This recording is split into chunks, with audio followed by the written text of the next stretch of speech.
Welcome to Speak Smart, Think Smart. Today, we're diving deep into something really crucial for learning English effectively.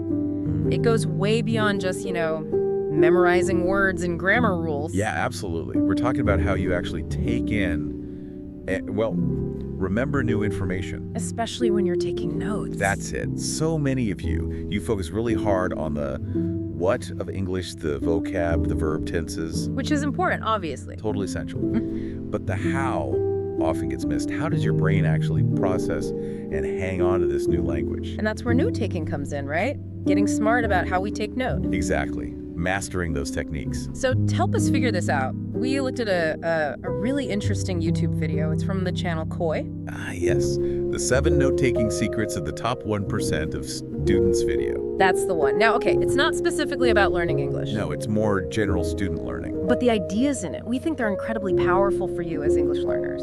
Definitely. So our mission today really is to pull out those key secrets and show you exactly how you can apply them to your English studies. We want to give you strategies. Strategies that help you not just, speak smart, but also really think smart in English. Make your learning more efficient, more impactful. Okay, let's get into the first big idea.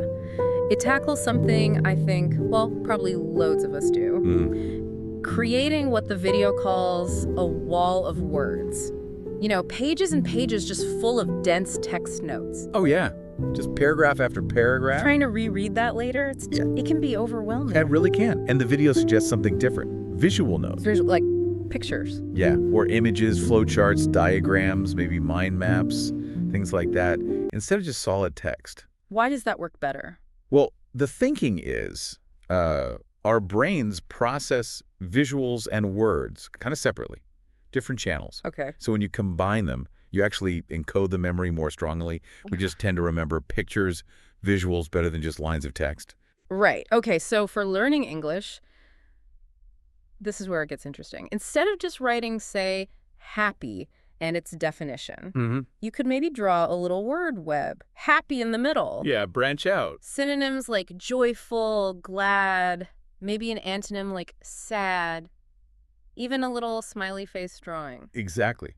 Much more engaging, much more memorable than just a definition. Or like prepositions. They're often spatial, right? On, under, next to. Oh, definitely tricky for learners. So instead of just definitions, you could draw a simple diagram, a box and a ball, showing where the ball is. Yes. That visual makes it so much clearer instantly than memorizing a list. Yeah. It makes those abstract grammar bits more concrete. Okay, that makes sense. So less wall of words, more visuals. What's the next secret? The next one shifts focus a bit. It's about how we think while taking notes. The video says notes should be an extension of your thinking, not a replacement. An extension, not a replacement. What does that mean in practice, like for learning English? It relates to this idea called cognitive load. Cognitive load. Yeah, think of it like juggling too many balls. Your brain can only handle so much information at once. Okay. When you're learning English, you're getting hit with new sounds, new grammar, new everything all the time. Right, it's a lot. And the video argues that real learning happens when your brain actively wrestles with that information, engages with it. So the danger is just writing everything down passively. Like teacher says something, you just write it word for word. Exactly. It goes from their mouth or the book straight to your paper. Skipping your brain, basically. Skipping that crucial processing stage. Yeah. We worry about missing something, so we just transcribe. But we're not actually learning it in that moment. That's the key point for English learners. Yeah. Try not to just write down every single word in a lesson or from, say, podcast. Okay. So what should you do? Focus on getting the main idea first. Understand the core concept. Then try summarizing it. In your own words. Yeah. In English. Yes. In your own English words, even if they're simple at first. That act forces you to process it, to internalize it. Right. You have to think about it to rephrase it. Okay. So you've listened, you've processed, you've taken some thoughtful initial notes. What's next? Well, the video warns against just rereading those notes over and over as your main study method. Rereading isn't good enough. But that's what most people do. I know. But apparently it can create an illusion of learning. Illusion of learning? How so? It feels comfortable, right? Familiar. Like watching a favorite movie scene again. You recognize it. Yeah. But could you actually tell someone every single detail, every line, without watching? Probably not perfectly. Okay, good point. It's similar with your English notes. Just scanning your vocab list or grammar rules gives you this, like, false sense of confidence. You recognize it, but you can't necessarily use it. Exactly. It doesn't mean you can actively produce that language. So if rereading is out, or at least not the main thing, what's the solution? Active recall. The video really pushes this. Active recall. Testing yourself. Precisely.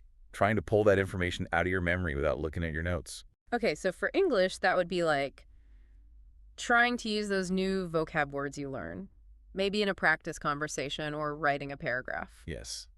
Without peeking at the definitions list. Yeah. Or trying to explain a grammar rule. Like the difference between present perfect and past simple. From memory. Just explaining it out loud to yourself, quizzing yourself regularly. Thinking about a situation, like ordering coffee and recalling the phrases you'd need. Perfect example. That active retrieval, pulling it out, that's what strengthens the connections in your brain. Much more powerful than just passively rereading. Okay, active recall. Got it. Now, the video also mentions something about notes being iterative. Is that the word? Yeah, the iterative nature of note-taking. Basically, don't aim for perfection straight away. So my first set of notes isn't the final version? Not at all. Think of them as version 1, like the video says, a first draft. Because my understanding will change. Exactly. As you keep learning English, you'll definitely clear up things you misunderstood before. You'll spot connections between topics you missed initially. You'll want to condense things. So it means going back to older notes. Yes. Actively updating them. Revising them. So say my initial notes on articles A and there are a bit basic. Then I learn more nuances. You should go back. Revisit those notes. Add new examples. Correct misunderstandings. Absolutely. Cross out what's wrong now. Add those better examples. Maybe even reorganize it to show your deeper understanding. Don't stress about perfection on day one. Your English comprehension evolves. That takes the pressure off a bit. Yeah. Okay, what about how we structure notes? The video talked about linear versus non-linear. Right. Linear is what most of us probably do by default. Like lists, bullet points, paragraphs, following a sequence. Exactly. Information presented sequentially, structured. But non-linear is different. How so? It's more visual, more free-flowing. Ideas are connected in a less rigid way. Okay, like a mind maps. Mind maps are a classic example. A central idea branches out to related subtopics. Or diagrams showing relationships between concepts. And the video says this non-linear approach is good for what? It's fantastic for visualizing connections, seeing how different pieces of information link together. I can see that for English. Linear notes might work for, say, the steps to conjugate a verb. Yeah, a clear sequence. But a mind map could be great for vocabulary, like a theme. Travel. Ooh, good one. You could branch out to transport, accommodation, activities, useful phrases, showing how it all connects. Definitely. Much better than just a long list of travel words. The video also mentions that pen and paper or a stylus on a tablet. They work well for this. Yeah, they often feel more natural for making those free-form connections. Typing tends to push you towards linear, though there are digital tools for mind maps too, of course. Interesting. So think about linear and non-linear. Okay, there was another point. It was about math originally, but you thought it applied well to English. Ah, yes. Conceptual understanding first. Right. What was the math advice? The video advised against starting math by just memorizing formulas. Instead, first understand the concept. When and why would you use that formula? What does it actually represent? And you think we can apply that to learning English? Absolutely. Think about phrasal verbs. Oh yeah, tricky ones. Look up, look down, look after. Instead of just memorizing a list, first try to grasp the core meaning.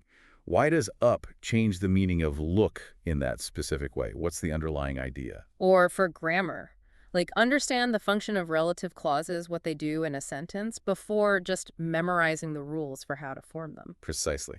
Understand the subtle difference in meaning between will and going to before just learning the conjugation rules. So deeper understanding over rote memorization. Exactly. It makes the learning stickier, more meaningful, less fragile. Makes sense. Okay, one last secret from the video. Something about questions. Yes.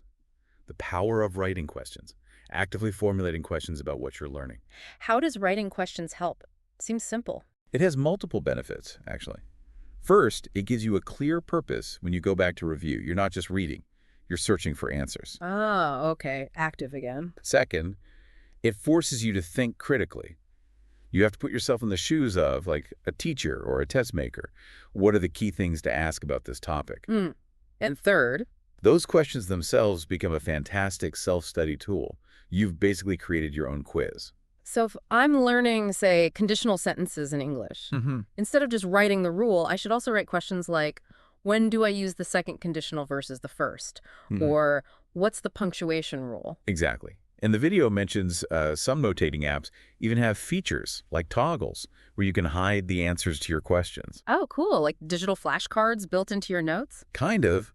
Or you can easily transfer them to actual flashcards. It just makes your study much more focused and effective. It solidifies understanding. The video mentions some specific methods too, didn't it? Briefly. Yeah, it touched on things like Cornell notes and the QEC method questions, evidence, conclusion, which are structured around this idea of using questions to guide your learning. Wow, okay. That's a lot of really practical stuff we can use. Definitely actionable. So just to quickly recap for everyone, we talked about ditching the wall of words for more visual notes.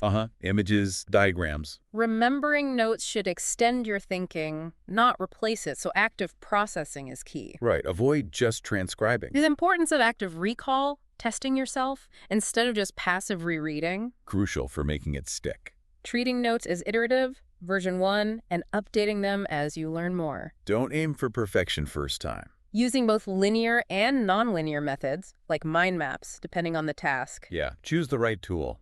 Focusing on understanding the concepts in English first, before just memorizing rules or lists. Meaning before mechanics. And finally, the real power of writing questions about the material to guide your study. Turning you into an active learner.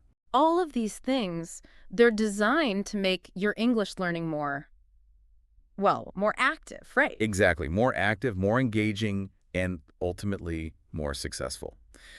When you apply these secrets, you're not just absorbing information passively. You're interacting with it. You're processing it deeply, which leads to much better, longer-lasting understanding. It really empowers you to not just speak smart. But to think smart in English, too. That's the goal. So for you listening, maybe take a moment to think. How actively are you engaging with the English you come across? Are you really processing it, or is it sometimes just kind of washing over you, ending up passively recorded somewhere? It's a good question to ask yourself. Try experimenting with some of these note-taking secrets we pulled from that Koi video. See what happens. Yeah, play around with them. See how your understanding might deepen. We really hope you explore different methods, find what clicks for you on your path to mastering English. And maybe consider this final thought. How could these strategies, active engagement, visual thinking, asking questions, how could they help you learn other things too, beyond English? Good point. These are really fundamental learning skills. They really are. Powerful tools for picking up almost any new skill or knowledge.